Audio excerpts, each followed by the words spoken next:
এইভাবে তেহেরি রান্না করলে আপনার বাংলাদেশের কোনো হোটেলে যেয়ে আর তেহেরি খেতে হবে না। তাহলে রেসিপিটা দেখে নিন। প্রথমে 9 কেজি গরুর মাংস, তার মধ্যে কাঁচা পেঁয়াজ, পেঁয়াজ বেরেস্তা, আদা রসুন বাটা, টক দই, সরিষার তেল, চিলি সস অল্প একটু, ধনিয়ার গুঁড়া, সেম পরিমাণ দিয়ে দিচ্ছি জিরার গুঁড়া, শেফ কিচেন বিডির স্পেশাল শাহি গরম মশলা, অল্প একটু মরিচের গুঁড়া, এটা অপশনাল।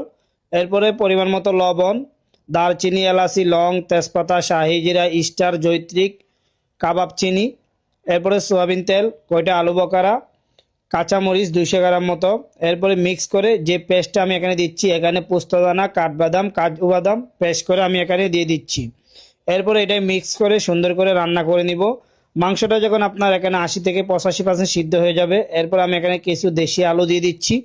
আলুগুলি দিয়ে আমি 5 কেজি চাল দিয়ে দিচ্ছি। চালগুলি এখানে সুন্দর করে ভালো করে এখানে কষাই নিব 5 মিনিট। এরপরে লবণ, অল্প একটু চিনি, কয়টা কাঁচামরিচ, এরপরে কিশমিশ দিয়ে 1 কেজি চালের জন্য 1.5 কেজি পানি দিয়ে দিচ্ছি।